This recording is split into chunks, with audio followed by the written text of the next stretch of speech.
নমস্কাৰ বন্ধু-বান্ধৱীসকল, আজি মই বনাবলৈ লৈছোঁ তিলৰ লাড়ু আৰু লগতে আপোনালোকক সকলোকে ভোগালী বিহুৰ শুভেচ্ছা যাচিলোঁ। এতিয়া আহকচোন চাওঁ মই কেনেধৰণে বনাইছোঁ। প্ৰথমতে কেৰাহী এখন পাতি লৈ ইয়াত তিল 1 কাপ লৈছোঁ। যোৱাকালি তিলখিনি ভালকৈ ধুই লৈ ৰ'দত শুকাই থৈ দিছিলোঁ। এতিয়া তিলখিনি ভালদৰে ভাজি ল'ম আৰু গেছটো হাই ফ্লেমতে দি লৈছোঁ আৰু এনেধৰণে লৰাই থাকিব লাগিব। এনেদৰে কণ্টিনিউ লৰাই থাকিব লাগিব আৰু ফুটি থাকিলে লৰাই থাকিব লাগিব। তিলখিনি মোৰ ভজা হৈ গৈছে আৰু কাঁহী এখনত তিলখিনি মই ওলাই থ'ম।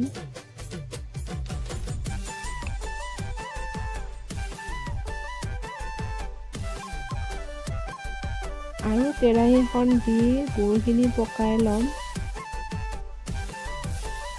গুড়খিনি মই আধা কাপ লৈছোঁ। এতিয়া গুড়ত অলপ পানী দি দিছোঁ। গুড়খিনি এনেকৈ পকাব লাগিব। এইদৰে হেতাখনেৰে অলপ লৰাই থাকিব লাগিব। গুড়টো হৈছে নে নাই পানীত দি চাম। এয়া বাতি এখনত পানী লৈছোঁ।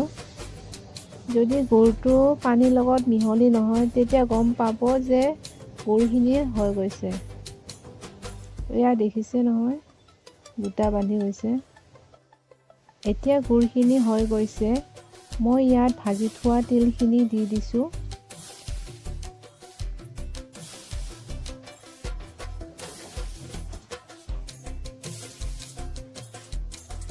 এইদৰে লৰাই লৰাই গোটেইখিনি মিক্স কৰি ল'ম।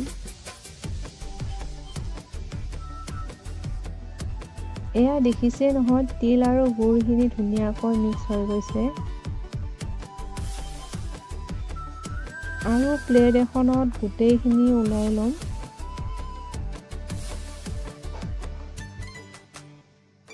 এতিয়া কাঁহী এখন লৈছোঁ আৰু কাঁহীত মই অলপ ঘি সানি লৈছোঁ আৰু এচামুচ কৰি মই ভাগ কৰি ল'ম।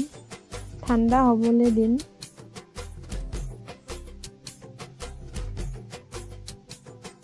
এই ধৰণে গোটেইখিনি ভাগ কৰি ল'লোঁ।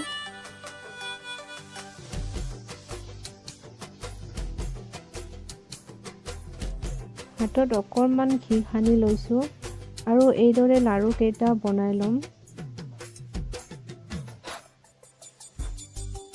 এয়া দেখিছে নহয়, ইমান ধুনীয়াকৈ লাড়ুটো হৈছে।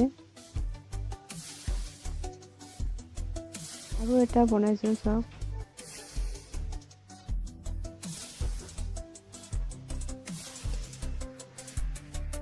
এইদৰে গোটেই কেইটা লাড়ু বনাই ল'লোঁ।